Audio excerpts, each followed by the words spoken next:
The crops here may look like they're thriving, some even ready to be harvested. We have various greens. You can see broccoli coming up. There are peas. There are all kinds of lettuce, green onions. But when we get close, we see leaves caked in mud.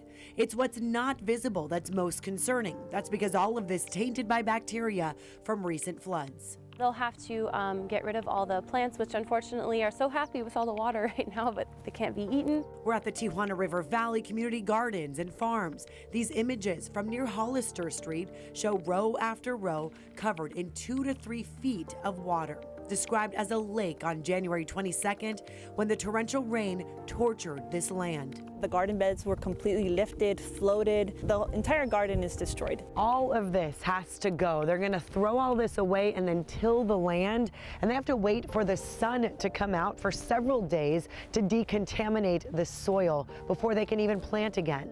What got destroyed? 210 plots here near the U.S.-Mexico border, rented out to gardeners who plant anything they can dream of. We have folks here that have been here for the whole 21 years since it's been opened. I think our oldest gardener is like 91 years old. Generations of families creating food from land. They can grow food that they grew up eating.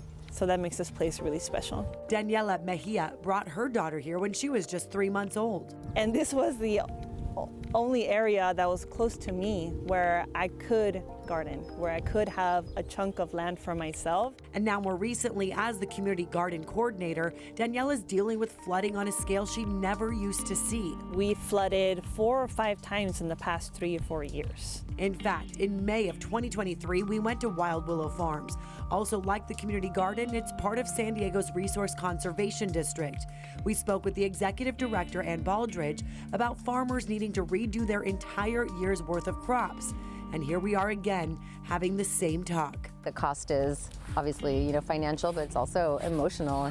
People put so much time and love and effort into these sites, and so I think it's really heart-wrenching for people to have to constantly rebuild. Now, this site also has 10 quarter-acre incubator farms for farmers who are starting out their business of growing and selling. You can meet them. They're wonderful people, and I think that connection with the people who grow your food is so important to keep going and to keep them in business. The farmers of this site, Pishka Farms, are from the South Bay. They're well known for growing in and for their community. But look at what happened to them. Their equipment got tossed around in the floods, all of their investments needing to be repurchased, rebuilt, and replanted. Right across the way, the Kind Folk Farm.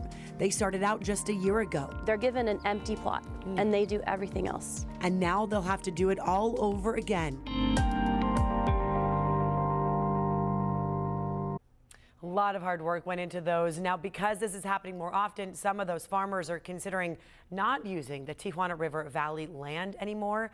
But as we know, space is limited in San Diego, so they don't know where else to go. There are a few GoFundMes set up to help those local farmers. We include those in the link to this story. But